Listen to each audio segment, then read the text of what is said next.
Salut à tous. Aujourd'hui, je reçois Abdelhak Sari, député fédéral de Bourassa et ancien conseiller de la ville à l'arrondissement de Montréal-Nord. Avec un parcours super riche, analyste, conseiller, en enseignement aussi, chargé de cours à l'UQAM, et plus de 15 ans de mandats différents pour le SPVM. Abdelhak va nous partager son expérience, ses défis et sa vision. Allez, bonne écoute. Abdelhak, bonjour. Bonjour à vous et bonjour à toutes les personnes qui nous écoutent ou qui nous regardent sur ce podcast. Je sais que vous avez un horaire assez chargé malgré ça, donc j'apprécie énormément votre présence. Ça fait plaisir. Comme je viens de vous présenter, dans le fond, vous avez eu plusieurs vies avant de faire le saut en politique. Puis là, je vais vous demander de me corriger si jamais je fais une erreur au niveau des dates. Donc, en 2017, vous avez été élu conseiller de ville à la mairie de Montréal-Nord. Qu'est-ce qui vous a, à l'origine, motivé à faire le saut en politique? Ben, premièrement, il n'y a pas un seul élément qui peut pousser quelqu'un à aller dans un domaine, notamment un domaine aussi différent et je dirais même très, très spécial, celui de la politique. C'est qu'en 2017, si vous vous rappelez très bien, il y avait aussi la tuerie de Québec. Oui. Et c'était au début de l'année. À ce moment-là, il n'y avait absolument rien qui m'attirait envers la politique. Les gens me voyaient en politique, mais moi, je ne me voyais pas dans ce domaine-là, au contraire. Mais avec la tuerie de Québec, je trouvais qu'il y a un apport qu'on pourrait ramener sur la scène politique. Et à ce moment-là, j'avais rencontré l'ancien maire de Montréal, Denis Coderre, et ses arguments étaient quand même assez intéressants. Puis je trouvais que c'était vraiment quelque chose qui pourrait se joindre un peu à mon parcours. Je pouvais apporter quelque chose à la ville, vu que j'avais vraiment quand même une expérience à la ville de Montréal. Et j'avais des éléments parallèles au niveau de mon expérience professionnelle qui pouvaient vraiment être un atout à quelqu'un qui est aussi également politicien. Alors ça, c'est des éléments que je trouvais, j'avais quelque chose à apporter. Et il y avait ce déclencheur qui était quand même assez intéressant qui est, dans ma décision. Et je trouvais qu'avec la tuerie de Québec, ça prenait des gens, des acteurs, afin de remédier à ce problème-là d'islamophobie. Comme une porte-voix, dans le fond. Oui, mais pas que. Pas que uniquement une question de porte-voix, mais d'avoir à changer quelque chose, à ramener un peu de l'écoute de cet enjeu, Ouais. de reconnaître qu'il y a un racisme systémique, de reconnaître qu'il y a parfois des discours qui peuvent nuire, qui peuvent pousser des personnes à une certaine haine qui n'a pas été vraiment nécessairement voulue. Et c'est là où on pourrait revoir la façon avec laquelle on pourrait parler d'un groupe. Et cette implication politique était un des éléments que je voulais vraiment apporter. Alors, c'est ce qui m'a poussé le plus. Mais encore une fois, pourquoi le municipal? Parce que j'aurais pu aller au provincial. Absolument. Mais le municipal, c'était parce que j'étais à la ville, je voyais que les décisions municipales étaient plus proches du quotidien de chacun et chacune. Et pour moi, c'est un gouvernement de proximité Absolument. qui est capable de gérer à peu près plus que 90% des services que les citoyens vont avoir à chaque jour dans son quotidien. Alors voilà, c'est pas mal ça qui m'a poussé à ce moment-là. Et je pense, en étant à l'Hôtel de Ville de Montréal pendant 8 ans, j'ai quand même aimé énormément l'expérience, Oui. ce que je pouvais apporter vraiment aux citoyens et citoyennes. Puis derrière moi, je regarde ça, puis si j'avais à le refaire, je le referais, c'est sûr. Excellent. Puis si on retourne encore un peu en arrière, c'était quoi votre plus grand défi à ce moment-là, pour quelqu'un qui n'a jamais fait de politique, par exemple? Ben, le défi, c'est sûr que quand on vient en politique, puis je pense que tout le monde est passé par là, on essaie de tout changer rapidement.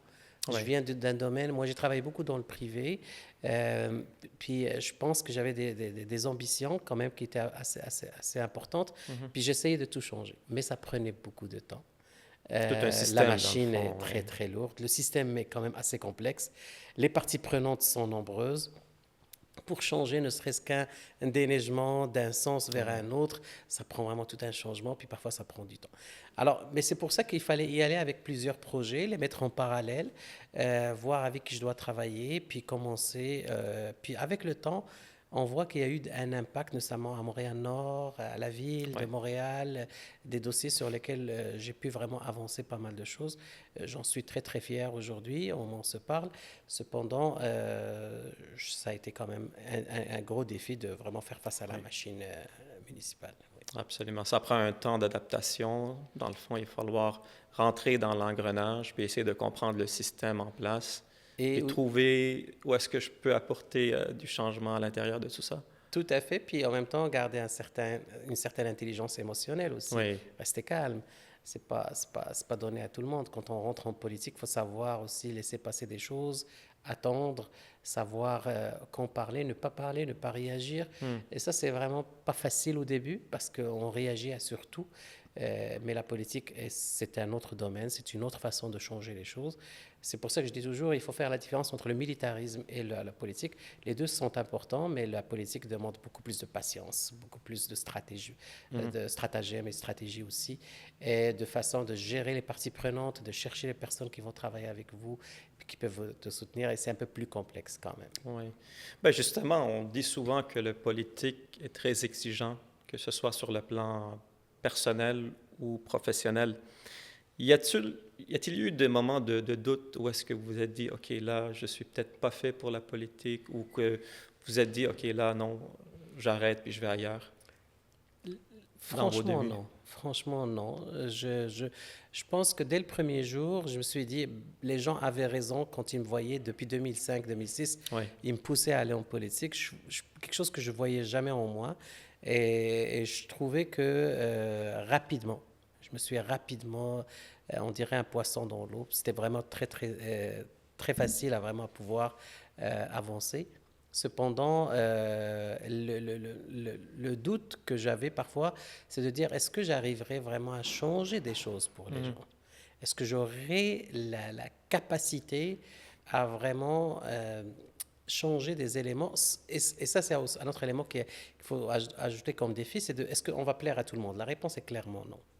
À chaque fois qu'on fait un changement, ne serait-ce que simple, ne serait-ce que dans une rue, un DODAN, une politique d'interpellation policière, Oui.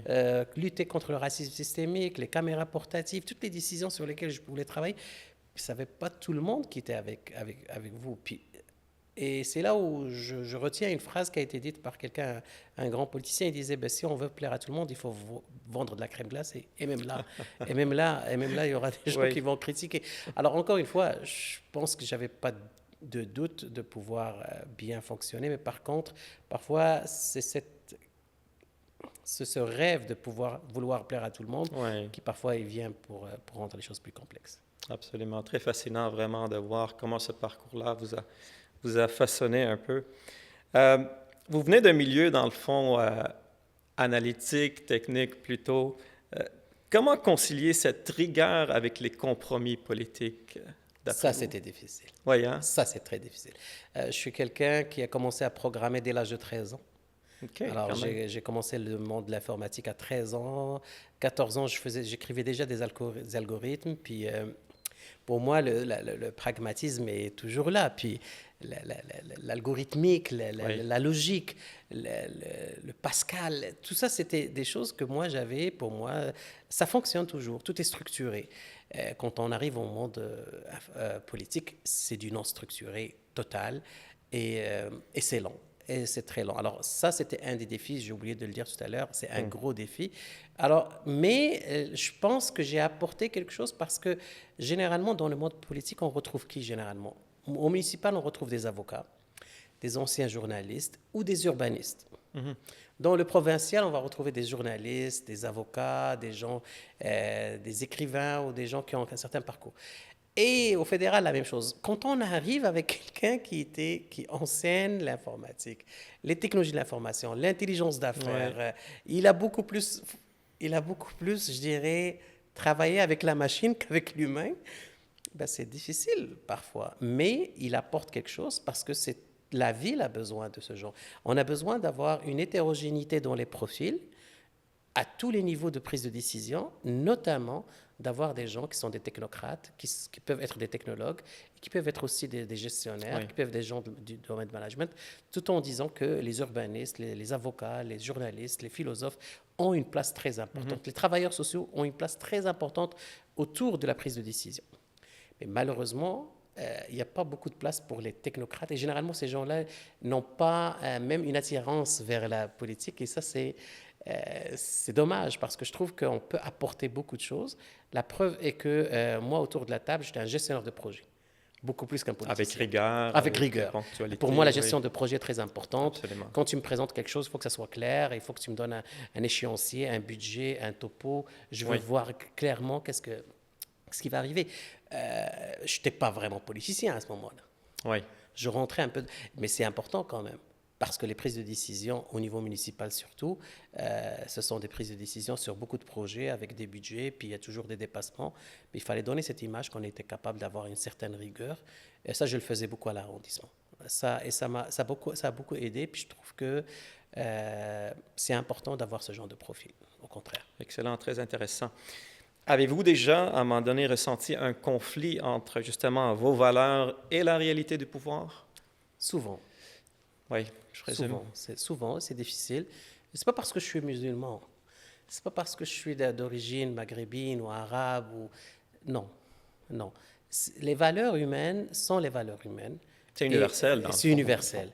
Et un politicien a toujours cette étiquette comme quoi ils sont là pour avoir le pouvoir, ils sont là, ils peuvent mentir pour garder le pouvoir.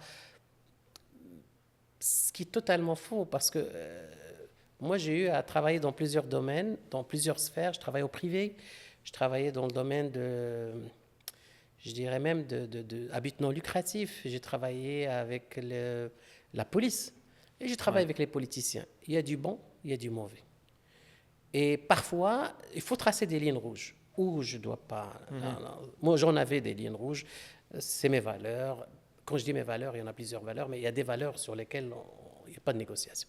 Cependant, pour le reste, il faut savoir ne pas rentrer dans la situation conflictuelle. Oui. Moi, je n'imposais pas ma religion à personne. Alors, personne ne peut m'imposer quoi que ce soit d'autre. Alors, c'est comme ça. Ma religion est pour moi, chez moi. Mais pour le reste, je ne voyais pas que la rigueur qu'on a dans la gestion municipale fait en sorte que ça respecte les valeurs musulmanes, par exemple. Quand on donne des rendez-vous, il faut les respecter. Quand on a des appels téléphoniques, il faut les retourner. Quand on a à avoir une certaine rigueur financière dans toutes les déclarations, c'est ce que je le faisais. Alors, par contre, maintenant, quand ton parti politique prendre des décisions, comment tu peux les défendre si tu n'es pas d'accord à 100%? C'est là où c'est difficile. C'est là le défi. Et ça, c'est pour partout, pas uniquement pour un arabo-musulman. Non, c'est partout. N'importe quel parti politique. Alors, et c'est pour ça que je dis que la politique fonctionne autrement. Tu es plus fort quand tu es fort dans ton parti politique. Et là, il faut le voir au contraire. Là, je dis aux gens, toi, tu as accepté ça, ton parti a fait telle chose. OK. Au fait, je ne peux pas vous dire qu'est-ce qui est arrivé dans le caucus parce que c'est un caucus. On respecte le secret. Mais vous savez que si j'avais vraiment une force au sein du parti, j'aurais pu imposer. Mais d'où vient cette force? C'est que ton monde qui vont te critiquer ou critiquer ton parti doivent t'aider à l'avance. Plus que tu es fort, solide, c'est-à-dire tu ramènes de l'argent au parti, tu as beaucoup de votes, tu as beaucoup de personnes derrière toi, tu as beaucoup de bénévoles, tu as un bassin de personnes qui t'appuient, qui te soutiennent, et des lobbyistes qui sont là pour t'aider. C'est clair que le parti politique va t'écouter quand tu parles. Mais si tu es faible en soi, dans le parti, tu es faible également. Alors, c'est pour ça que je leur dis, écoutez, faites attention, ce n'est pas juste une personne. Parfois, dans n'importe quelle décision, dites-vous qu'il y a une partie, ne serait-ce 10%, 15%, qui ne sont pas d'accord. Mais ils doivent appuyer le parti. À part si c'est quelque chose qui est contre leurs valeurs humaines. Mais moi, je n'irai pas dans un parti politique qui est déjà contre mes valeurs humaines sur lesquelles je suis ici. Et c'est pour ça que j'ai choisi le Parti libéral, j'ai choisi Ensemble Montréal, je suis resté avec eux sur plusieurs choses. J'avais l'écoute. Mais encore une fois, si vous voulez que votre candidat ou la personne que vous adorez ou la personne que vous pensez qu'il vous représente, parce que c'est faux, Abdelhak Sari ne représente pas uniquement les arabo-musulmans, il représente tout le monde. Les Italiens, les Juifs, les musulmans, tout le monde. les Haïtiens, toutes les personnes, toutes les origines, lui, il les représente, mais il représente surtout les valeurs humaines pour lesquelles il croit. Mais si vous pensez que c'est quelqu'un qui vous ressemble, ce qui est vrai, ben, il faut l'appuyer beaucoup plus fort. C'est ce qu'on appelle le changement de l'intérieur. De l'intérieur. Et si on a 2, 3, 4, 5 Abdel Haq Sari, appuyés, forts, solides, ils peuvent influencer la prise de décision. Absolument. Il faut comprendre le système à la fin de la journée. Exactement. C'est un système de partisanerie, de partis politiques, et c'est comme ça que ça fonctionne dans un pays démocratique comme le Canada. On va revenir un peu sur votre, pas parcours personnel, mais plutôt si jamais vous n'étiez pas aujourd'hui en politique, ça aurait été quoi votre carrière? Vous seriez où exactement? Ben, je pense que par défaut, j'étais un informaticien. Oui. Et ça n'a pas beaucoup changé. Mais si j'aurais peut-être pu être un avocat. Ah oui, OK. Ou un policier, un procureur, un des deux. Je pense que c'est quelque chose que... Je suis quelqu'un qui argumente énormément. Je ne dis pas bien, mais il argumente énormément. Mais j'aurais pu être un avocat ou un policier, un procureur. Sinon, j'ai jamais rêvé d'être un médecin, ni pilote, ni rien du tout. Mais j'ai rêvé d'être un joueur de tennis parce que j'ai joué énormément au tennis. J'ai arrêté à l'âge de 23 ans, quand même, assez tard. C'est un très beau sport que j'adorais beaucoup.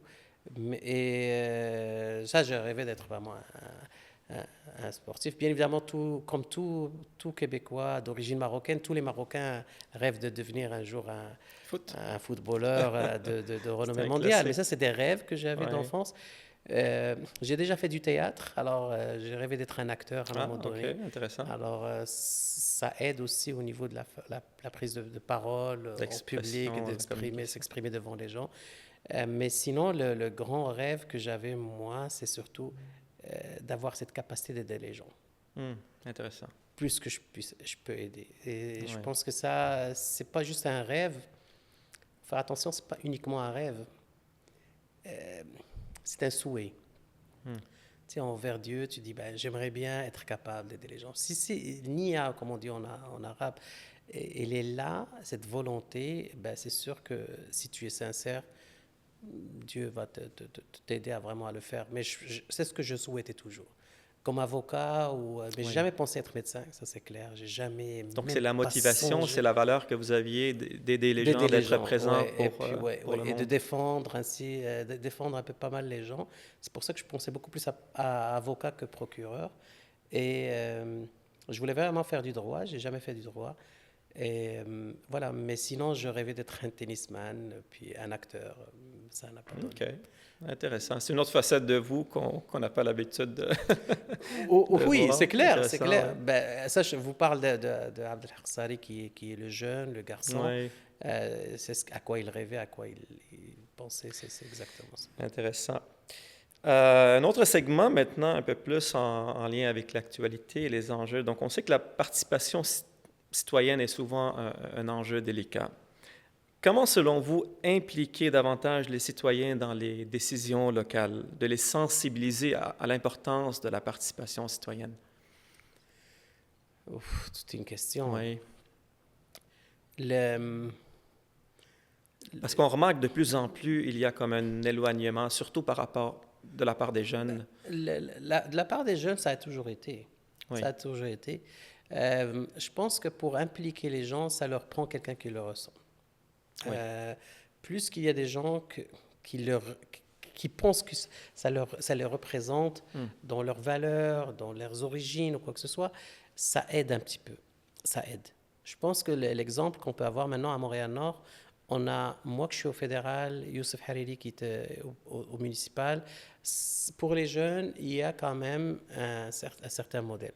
Deuxième façon, c'est que moi, je ne cessais toujours jamais de le dire, c'est que si tu ne t'occupes pas de la politique va s'occuper de toi.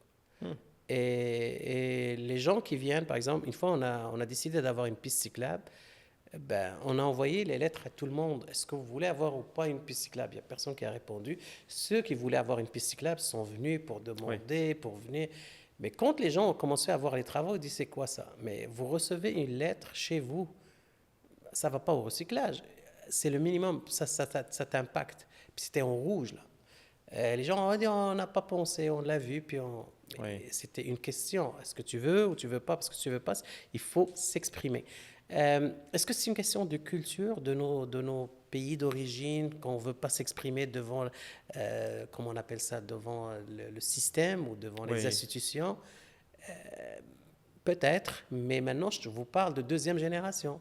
Si je prends, par exemple, les jeunes d'origine libanaise, il y en a qui se mobilisent, mais la majorité ne se mobilise pas. Maintenant, si on compare Montréal-Nord avec d'autres arrondissements, ben on est quand même mieux parce qu'il y a des discussions, il y a ce genre de podcasts. Il y a un intérêt. C'est ça, il y a un intérêt parce que maintenant même, ce genre Oui. de podcasts, on ne les avait pas avant.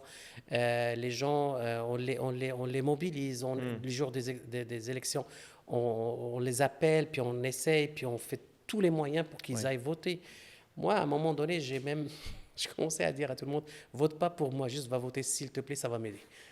OK, je vais gagner, juste vote. Parce que si tu votes, ça va m'aider. Il me dit comment? Juste vote. Je vais te dire comment par la suite. Parce que c'est très important, la participation des arabo-musulmans. Ça aide la personne qui est d'origine arabo-musulmane d'une manière ou d'une autre.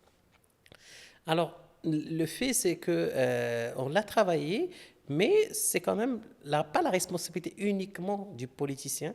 Plusieurs parties prenantes, que ce soit les médias ethniques, bien évidemment, le palier, tous les paliers, ils doivent vraiment travailler là-dessus, et également les personnes qui sont très influentes.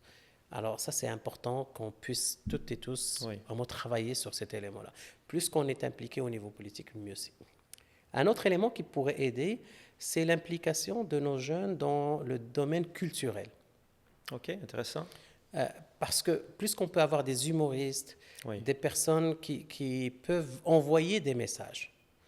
Et c'est avec l'humour ou avec l'art qu'on peut envoyer un message qui pourrait être mieux entendu, pas écouté, mais entendu par nos jeunes ou moins jeunes, avec la langue française, anglaise ou arabe, mais toujours idéalement par le français ou l'anglais, pour pouvoir aller chercher ces Ça va avoir un impact, dans le fond, plus direct. Exactement, parce que c'est à travers la culture qu'on peut avoir un certain, je dirais, impact et de changement, je dirais, de société. Il y a le sport également, les sportifs, puisqu'on peut avoir des sportifs. Les médias. Quand je dis les médias ethniques, c'est vraiment ce genre de médias qui sont dirigés d'une manière avec la langue, ou bien écrite en arabe, ou écrite en amazigh, ou écrite en français. Ce sont des médias qui sont destinés par les nouvelles, par la façon, plus à des groupes ethniques. Ben, ça, c'est important. Mais il y a également les autres médias. On voit maintenant, par exemple, chez Québecor, TVA Nouvelle ou LCN, on a Hadi Hussein, qui, lui, par exemple, représente pour les jeunes. Les gens vont s'intéresser, ne serait-ce que parce que c'est lui. Juste ne serait-ce que parce que c'est lui, il va l'écouter, puis s'il l'écoute, il va écouter les nouvelles. Ce qui est maintenant un taux d'écoute par rapport aux nouvelles qui est très faible, notamment auprès de nos jeunes. Très, très faible. On demande à n'importe qui, parle-moi un peu des enjeux qu'on a dans la société. Si on enlève la grève de la STM, il ne sait rien. Parce que la grève de la STM, ça la touche. Ça le touche parce qu'il ne peut pas prendre le métro. Par contre, les autres enjeux qui le touchent directement, touchent sa famille, ben, il va être beaucoup plus réactif et non pas proactif. Parce qu'il va réagir à la nouvelle quand elle va être déjà décidée. Les autres places, je vous dirais, le sport est très important. Il faut avoir des implications sportives. Et bien évidemment, les commerçants, l'impact économique. Le monde des affaires peuvent aider aussi pour avoir certaines, je dirais, implications. Alors voilà, c'est tous ces éléments-là. Le politicien, quant à lui, il faut qu'il donne un bon modèle. Il faut que ce soit un bon modèle aussi. Il faut que quelqu'un dise, ben, moi, ce gars-là, je ne suis pas d'accord avec lui, mais au moins, par rapport à ses valeurs, on a quelque chose en commun. Mais je ne suis pas tout à fait d'accord, mais c'est correct. On ne peut pas être toujours d'accord. Puis on vit en démocratie. Exactement. Et c'est ça le but, c'est qu'on puisse débattre, on puisse entreprendre une certaine discussion et on peut argumenter dans le respect. Et à la fin chacun peut avoir son opinion. Maintenant, comment le ramener à débattre, et à parler, et à s'intéresser, c'est ça ce qui est très important. Mais il faut que tu sois un modèle. Quelqu'un que lui accepte aussi à parler avec lui et dialoguer. Très intéressant. Donc, ça met en lumière l'importance d'être présent de la part des jeunes, de participer à la vie, que ce soit politique ou sportive ou culturelle, mais d'être là et avec conviction, de prendre sa place Exact. et non pas juste d'être un spectateur. Donc, non, c'est très inspirant. Euh, les décisions en politique ne sont pas toujours faciles, on s'entend. Comment vous réussissez justement à concilier vos priorités, encore une fois, avec les attentes des citoyens? Un peu à... Ben, c'est sûr que c'est un exercice ou une gymnastique Oui. carrément continue. Il n'y a pas de, je vous dirais, il n'y a pas de recette que j'applique tout le temps. Ça dépend des enjeux. Mais j'essaie le plus d'être proactif, de me préparer, d'être sur le terrain et de le voir venir. Parce que il y a beaucoup d'enjeux qui peuvent vraiment surgir. Le plus tôt qu'on réagit à ces enjeux-là, avec les citoyens, d'une manière la plus proactive, et plutôt qu'on les considère dans la prise de décision au départ, en amont, le mieux c'est. Ceci étant dit, comme on l'a dit tout à l'heure, puis je le répète, parfois ils ne sont pas impliqués. Oui. On essaie de les avoir, mais ils ne sont pas là. Je vous donne un exemple très simple. Vous allez rentrer dans n'importe quelle famille libanaise, mais ça se passe ici. Les problèmes sont ici. Oui. Nos enjeux sont ici. Et je l'ai dit à plusieurs reprises, je dis un des enjeux qu'on a maintenant, c'est que nos jeunes ont glissé dans la criminalité. C'est un enjeu. Pour moi, la priorité numéro 1, c'est mes jeunes. Oui. Ici. Absolument. Ici, ils portent des armes. Pour moi, c'est la priorité numéro 1. Si vous avez des priorités qui sont au-delà des frontières du Canada, correct. Mais moi, ma priorité, elle est ici. Parce que ces jeunes-là, malheureusement, on peut les perdre. Ils peuvent aller en prison, puis là, on brise carrément leur vie et leur avenir. Oui.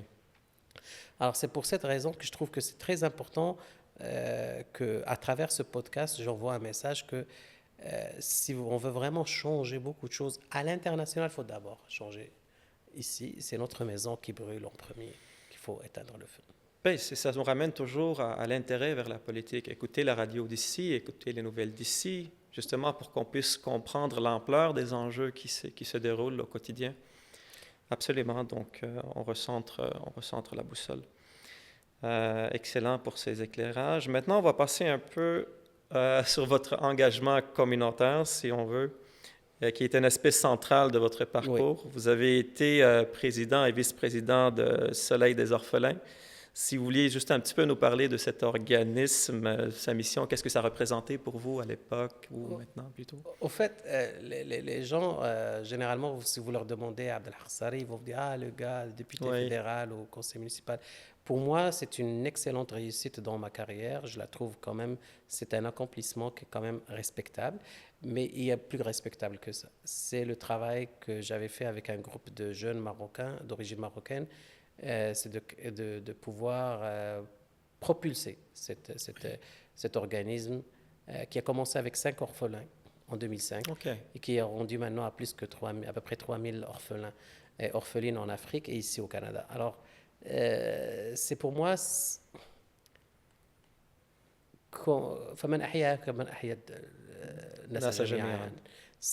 pour moi c'est ça le plus important.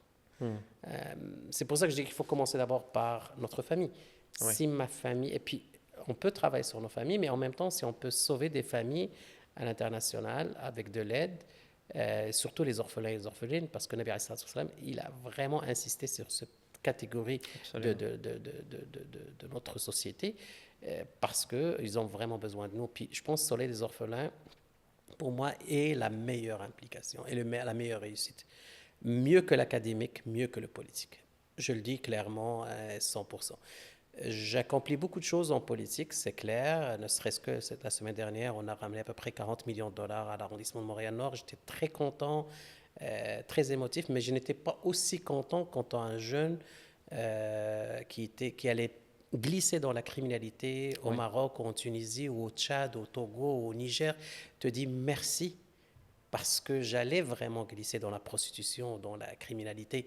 Mais grâce à Dieu, grâce à cet organisme, j'ai pu rester vraiment avec l'environnement familial où j'ai pu vraiment rester. Et je pense que ça n'a pas de prix. Alors, l'implication, elle n'est pas communautaire à mon avis, elle est une implication humaine. Intéressant. Un peu plus Pourquoi, global. ouais, pourquoi on vit? Pour que tu te réveilles le matin, tu prends ton petit Ouais. déjeuner. Pourquoi tu es là? C'est comme, t'apportes quoi à l'humanité, là? C'est à part consommer, manger, boire et emmener ton fils à la garderie et le ramener. Qu'est-ce que tu apportes? Et ça, c'est très important. Ça te donne un sens de vie. Ouais. Le sens de la vie, il est là. Il commence là. Après ça, le reste, pour moi, est très important, mais tu le prends au sérieux parce que tu as pris cette cause au sérieux. Et tout le monde me dit, bah, tu vas quitter l'association Soleil des orphelins. Je leur dis, pourquoi? Bah, tu es très occupé. Et puis, Oui. je ne peux pas laisser, c'est comme tes enfants. Parce que tu es occupé, tu vas laisser tes enfants. Mais l'association, moi, je l'ai laissé. Mais j'ai laissé la présidence, j'ai laissé la vice-présidence, parce que je trouve qu'on a mis en place des mécanismes qui peuvent, n'importe qui a la conscience, qui a vraiment la volonté, peut ramener sur les orphelins plus loin. D'ailleurs, après moi, ça a doublé le nombre d'orphelins qui ont été parrainés. Les gens pensaient qu'une fois que je vais quitter, ça va tomber. Non, ça veut dire que j'ai mal fait ma job. Au contraire, quand j'ai quitté l'organisme, il s'est propulsé même plus avec le nouveau président qui fait un travail extraordinaire. Mais même lui, les gens pensent qu'il est indispensable. Mais quand il va quitter, je suis sûr, parce que les balises sont là. La façon de faire, elle est là. Puis, c'est pas l'humain, c'est l'organisme qui est fort. C'est pas la personne. C'est les membres, C'est les tout le membres, monde c'est les ensemble. parrains, les marraines, Oui. la volonté, la mission qui est noble aussi, ça attire. Pour moi, c'est ma réussite ici au Canada, depuis que je suis ici. Avec même, vous allez me dire un jour, est-ce que tu penses, ou est-ce que tu songes, est-ce que tu rêves de devenir ministre? Je dirais oui, mais je serais très content, mais c'est un accomplissement extraordinaire, mais pas autant quand un jeune te regarde dans les yeux et te dit, tu m'as changé la vie. Parce que pour toi, c'est l'accomplissement parfait. Il n'y a pas plus parfait que ça. Le reste, tu vas voir des gens qui vont aimer ce que tu fais, mais d'autres qui ne vont pas aimer. Mais celui-ci, on peut être d'accord là-dessus. Ben, ça démontre la personne que vous êtes, les valeurs que vous appuyez. C'est tellement louable. Puis, qu'est-ce qu'on pourrait dire à quelqu'un qui, dans sa tête, pense que l'engagement, peu importe quel engagement qu'on parle, communautaire ou peu importe quelle envergure que ça prendrait, que c'est pas fait pour moi, que ça sert à rien, qu'il y a quelqu'un d'autre qui le fait? Ben, je lui dis tout simplement, c'est le même slogan que j'utilise dans Soleil des orphelins. Si c'est pas toi, c'est qui alors? Oui. Si c'est pas toi qui va vraiment enlever les ordures du chemin, c'est qui alors? Tu t'attends à ce que c'est quelqu'un d'autre. Si c'est pas toi qui va aider autrui, mais c'est pas nécessairement par la politique. Si c'est pas par la politique, tu peux le faire autrement. C'est pour ça que je dis, la sphère ou l'écosystème sur lequel on peut changer des choses dans notre société québécoise est si large que impossible que tu te retrouves pas. Si tu ne te retrouves pas, c'est que tu ne te retrouves pas à l'intérieur de toi-même. Ça veut dire que toi, dans ton fond, tu es vraiment beaucoup plus sur l'extérieur. Si tu ne te connais même pas, il n'y a pas un humain que Dieu a créé qui n'est pas capable de changer quoi que ce soit et qui ne peut pas changer dans un élément. On les a nommés tout à l'heure, le sport, la culture, l'art, la politique, l'économie, le commerce. Il y a une place où tu peux apporter à ta société où tu vis. Je parle de la société québécoise. Absolument, absolument. Ne serait-ce que de s'impliquer au niveau des bénévoles. N'importe quel organisme. Il y en a plein. Et le bénévolat, c'est un bon départ. C'est là où vous allez vraiment vous connaître. Si vous ne vous connaissez pas vous-même, vous allez vous perdre. Vous allez dire, bah, ce n'est pas fait pour moi. Il n'y a rien qui va être fait pour toi. Et il y a un enjeu là-dessus, c'est parce que malheureusement, maintenant, on est beaucoup plus du moment où on se réveille le matin, on est sur un téléphone qui nous dirige vers l'extérieur. On est moins vers l'introspection qui est vraiment personnelle. Et c'est là où on ne se reconnaît pas. Alors, on se projette sur ce que les autres font. Par contre, la capacité qu'on a au fond de nous, elle peut être beaucoup plus intéressante, plus solide. Alors, malheureusement, ces jeunes-là, ou moins jeunes aussi, maintenant c'est tout le monde, vont consommer énormément de contenu qui va les faire penser de cette manière.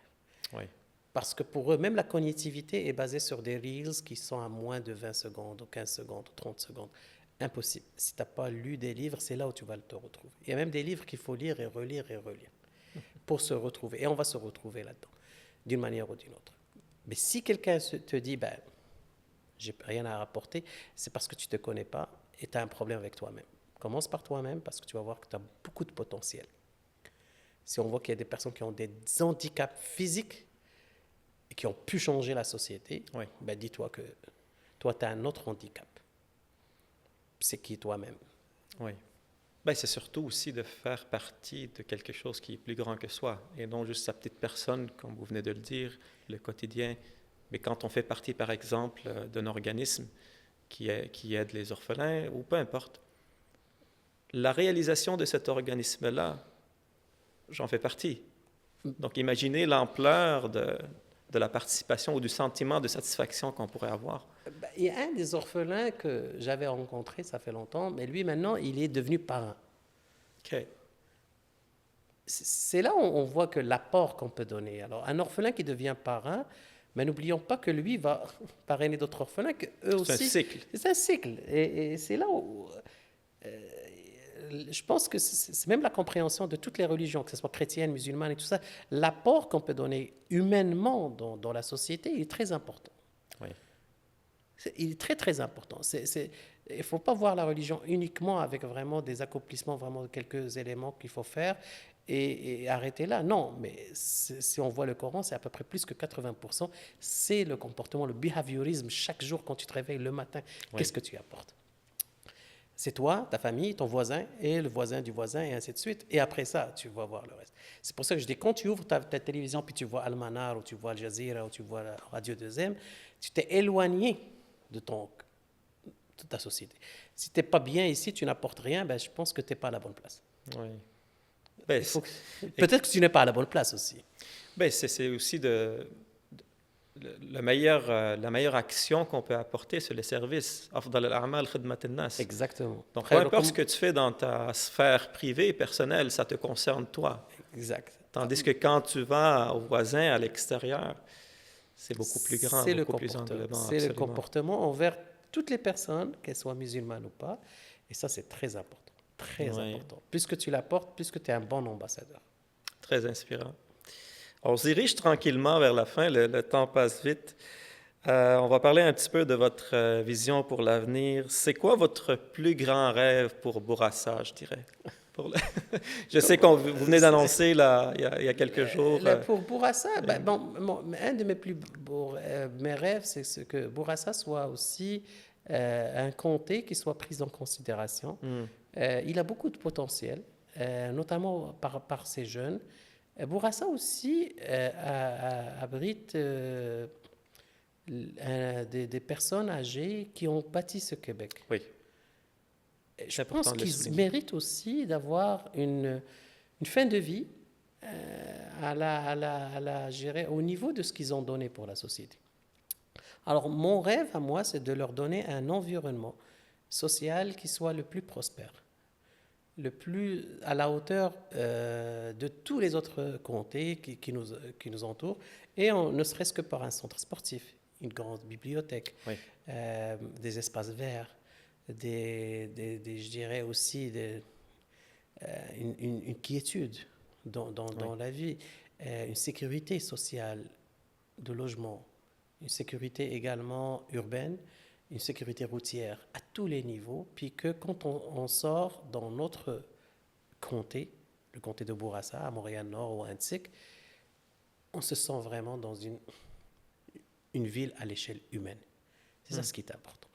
Et un député fédéral peut apporter des éléments en défendant vraiment cœur et âme son comté, d'en parler, de ce qu'il peut apporter pour la société. Pas uniquement aidez-nous parce qu'on est pauvre, non. Aidez-nous parce qu'on peut apporter à cette société. Oui. C'est ça mon rêve. C'est-à-dire que pour moi, si on donne à Bourassa, c'est qu'on investit auprès des jeunes pour qu'eux deviennent vraiment demain des gens qui portent vraiment le drapeau du Canada très très loin. On l'a vu avec Lugansdor, on l'a vu avec d'autres athlètes, absolument. On l'a vu avec Calixa Lavallee, avec les Spartiates par rapport à la robotique, ils ont gagné la médaille d'or. Il faut les aider. Et comme député, je le dis, ma porte sera toujours ouverte pour que les gens vraiment puissent vraiment aider. Mais à moi seul, je ne pourrais pas, mais ça prend vraiment de l'aide de tous les paliers, que ce soit municipal, provincial et fédéral, pour que ce comté ait sa chance également. Intéressant, très inspirant. Euh, Si maintenant on veut s'adresser aux jeunes, quel message vous auriez à leur dire? Une phrase, une idée que vous voulez qu'ils retiennent? Ben, moi, je leur dis une phrase, ne cessez pas de rêver. Oui, Si vous cessez de rêver, on a un gros problème. Parce que c'est vous qui bâtissez le futur de demain. Ça veut dire que si vous ne rêvez pas, on n'a pas de futur. Et impliquez-vous, sinon je suis en train de tisser votre avenir sans que vous ayez un mot à dire. Hmm. Si vous ne dites rien, vous allez assumer le futur qu'on est en train de préparer pour vous. C'est le moment où jamais. Alors, 1, impliquez-vous. 2, ne cessez surtout pas de rêver. Parce que votre vie va être plate et en titi. Donc de prendre sa place, Parce que de parler haut si et vous ne fort. rêvez pas, moi je peux vous dire une chose. En 2007-2008, j'étais à Ottawa et je regardais le Parlement, la Chambre des communes. Oui. Et je me suis dit, un jour, je vais rentrer là. Vous aviez un rêve. C'était un rêve. Ça, c'est le petit rêve que j'avais. Et je l'ai accompli. Mon grand rêve, c'est de ne plus avoir d'orphelins dans le monde. Oui. C'est que tous les orphelins soient parrainés. Chaque fois qu'il y a un orphelin, il y a quelqu'un qui le prend en considération et qui le prend en charge.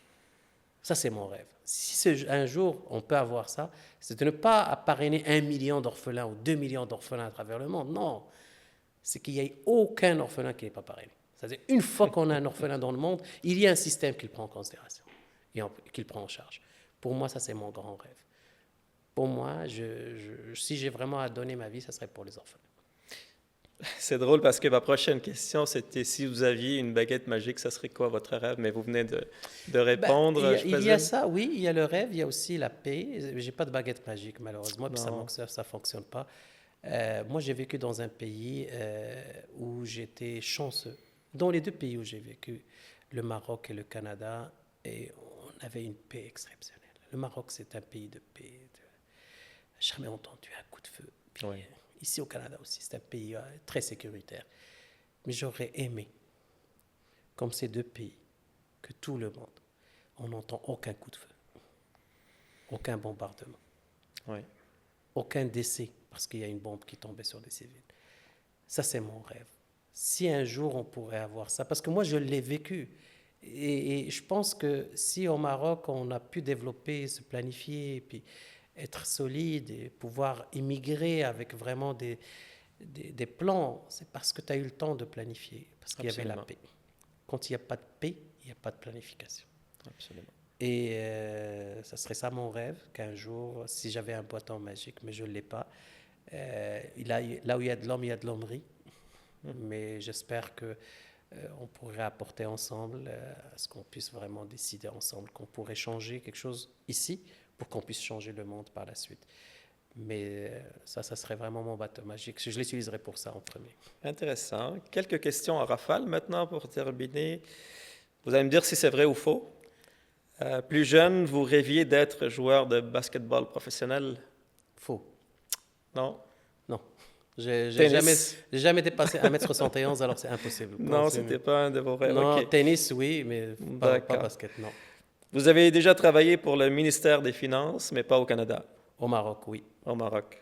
Okay. J'étais à la direction du budget, j'étais responsable au niveau informatique de la préparation de la morasse budgétaire. Très intéressant. Vous avez déjà développé une application mobile pour une cause sociale? Plusieurs. OK. Oui. Y en a-t-il une que vous en êtes plutôt fier ou qui vous a plus marqué? Vous avez... Il y en a une cause qui est beaucoup plus, je dirais, écologique que j'ai fait dernièrement, Air Statement, qui ne déplace pas un camion de mazout pour rien. Okay. Alors, comme ça, c'était vraiment très écologique. Aussi, les applications mobiles, on en a fait beaucoup. Je pense que je ne prendrai pas le mérite. Je pense que le président actuel, là, sur les orphelins, on en a fait plusieurs, lui. Là. Ouais. Puis, c'était des applications, des solutions mobiles et web qui étaient vraiment très inspirantes. Excellent.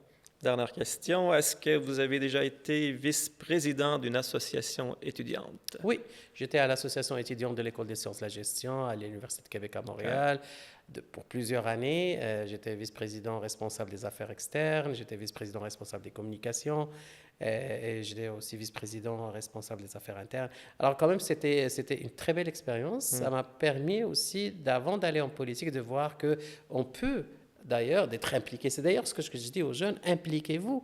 Mais c'est là où vous pouvez voir que vous pouvez changer des choses. Moi, j'ai par exemple pu réintégrer l'association étudiante de l'École de la science de la gestion à la Fédération des étudiants de l'Université de Québec, ce qui est vraiment un changement important.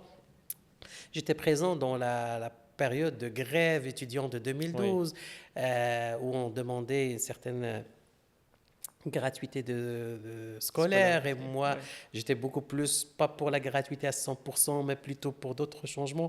Puis ça faisait des débats à ce moment-là. Puis et je trouvais que c'était une belle expérience.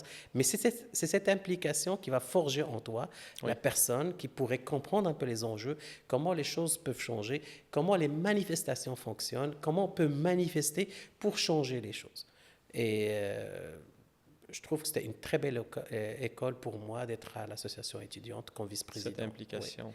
Mais j'étais dans plusieurs autres organismes, pas juste ceux-là. Excellent, super. Une question du public, c'est Yasmine, 17 ans, qui vous pose la question suivante. Avez-vous déjà eu peur d'échouer et comment avez-vous surmonté cette peur?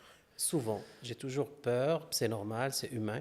Pas d'échouer, c'est d'avoir avoir des mauvais échecs. C'est quoi un mauvais échec? C'est celui où tu apprends rien, tu perds beaucoup de temps, tu n'es pas efficient. Mais j'ai jamais eu peur de dire je vais pas le faire parce que je vais échouer. Ça, c'est par contre, et la peur, elle est là, c'est humain, mais c'est comment, comme je t'ai dit, c'est-à-dire quand on se connaît à l'intérieur, on peut développer quand même certaines capacités de pouvoir, je vais être plus fort que ma peur, je vais la vaincre, puis je vais aller de l'avant. Mais c'est normal, oui.